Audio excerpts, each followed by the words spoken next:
राधे। एते चांग सकला पुंसक कृष्णस्तु भगवान स्वयं। व्यास मुनि श्रीमद् भागवत में घोषणा करते हैं कि भगवान श्री कृष्ण अवतार नहीं अवतारी हैं।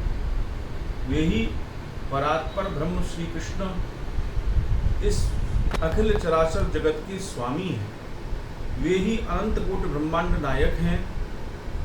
भगवान श्री कृष्ण सजातीय, विजातीय और स्वगत भेद से रहित हैं। संपूर्ण चराचर जगत श्री कृष्ण की लीला का विलास है और भगवान श्री कृष्ण इस लीला को अग्रसरित करने के लिए इनमें उनकी जो सहयोग करती हैं वो उनकी 3 शक्तियां हैं, जिनको संधिनी शक्ति, संबित शक्ति और लादनी शक्ति के नाम से वैष्णव जगत में जाना जाता है। ये लादनी शक्ति ही भगवान श्री कृष्ण की श्री राधिका है। वे राधिका भगवान श्री कृष्ण को नित्य आनंद में डुबोकर रखती है। श्री राधा शक्ति है तो भगवान श्री कृष्ण शक्तिमान है। इन दोनों में अभेद संबंध है, अविनाभाव संबंध है। शक्ति शक्तिमतोर भेदा। जैसे समुद्र और समुद्र की लहर 2 पृथक वस्तुएं नहीं हैं, किंतु कुछ समय के लिए लीला विलास के लिए वो पृथक सी प्रतीत होती हैं, किंतु दोनों में कोई संबंध, दोनों में कोई विलक संबंध नहीं है। भगवान श्री कृष्ण के प्रेम की सर्वोत्कृष्ट जो ध्वजा है वो श्री राधिका है। वस्तुतः वह भगवान श्री कृष्ण की रस शक्ति है। इसीलिए भगवान निम्बार्क कहते हैं कि राधाम कृष्ण स्वरूपामयी कृष्णम राधा स्वरूपिणी तदात्मानम निकुंजस्थम गुरु रूप सदाम भजे। वो दोनों एक युगल निकुंज में नित्य विहार, नित्य निवास करते हैं और इस श्री राधा की महिमा को वर्णन करते हुए वंशीय अवतार 15वीं शताब्दी के आचार्य श्री हितवरद स्वामी ने अपनी राधा सुधा निधि में कहा कि यो ब्रह्म रुद्र शुक नारद भीष्म मुख्यैः आलक्षितो न सहसा पुरुषस्य तस्यः सद्यो वशीकरण चूर्ण मनंत शक्तिम तम राधिका चरण में रेणु मनुस्मरामी। अर्थात वे जो हमारे श्री कृष्ण हैं, वे श्री कृष्ण जो देवताओं में अग्रगण्य श्री ब्रह्मा जी हैं उनको, जो वैष्णवों के परमाचार्य भगवान श्री रुद्र हैं उनको, और जो परमहंसों के परम आचार्य सुख स्वामी सुखाचार्य जी को, और ऋषियों में प्रमुख नारद एवं मनुष्यों में प्रमुख श्री भीष्म पितामह को आलक्षितो न सहसा, वो अचानक यह सहसा उनको दर्शन प्राप्त नहीं होता। अभी तो अनंतानंत उपाय साध्य से भगवान श्री कृष्ण का वो दर्शन कर पाते हैं। उन्हीं श्री कृष्ण को आचार्य पाद लिखते हैं कि सद्यो वशीकरण चूर्ण मनंत शक्ति। उस श्री कृष्ण को सद्य माने तत्काल, वह श्री राधा की चरणों की रेणु, एक रेणु जिसके अंदर अनंत चूर्ण शक्ति विराजमान है, अनंत शक्ति विराजमान है, वो तुरंत बस में कर लेती है। तो वह उन ऐसे श्री राधिका के चरण कमल के रेणु को मैं प्रणाम करता हूँ। यह भाव 19वीं सदी के आचार्य, 20वीं सदी के आचार्य पूज्यपाद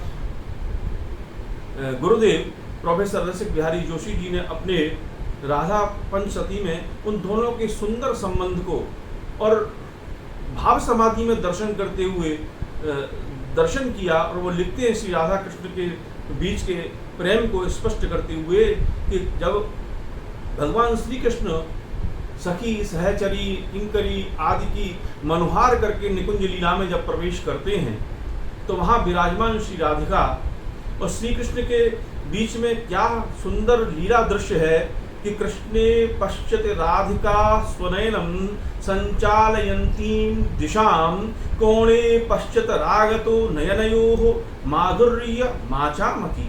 कृष्णः अदर्शनश्चलं दिशि प्रत्याकुलं लोचनं राधा व्यापरिवर्ति लज्जेतरं मुग्धं समन्वेषणे।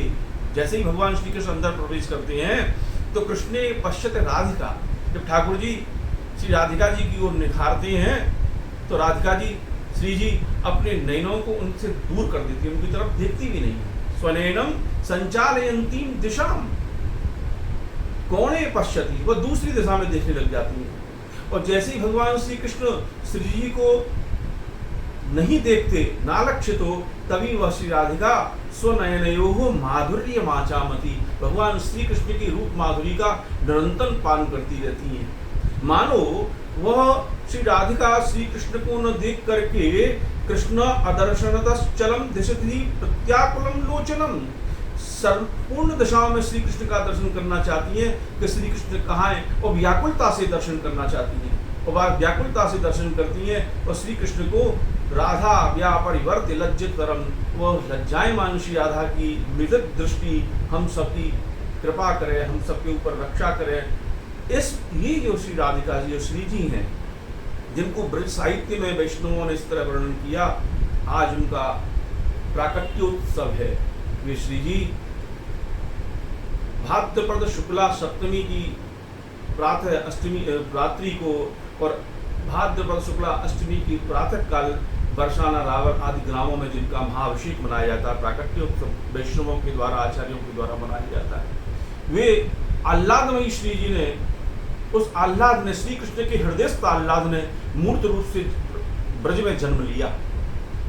तो आज उनका जन्मोत्सव है, और वह जन्मोत्सव पूरे ब्रज में पूरे आनंद के साथ, उसी कृष्ण जन्माष्टमी के अभिषेक की तरह, जन्मोत्सव की तरह, महामहोत्सव की तरह बरसाना आदि गांवों में, आदि वैष्णवों के घरों में, पूरे ब्रज क्षेत्र में मनाया जा रहा है, मनाया जाएगा। वे श्री राधिका अद्भुत है।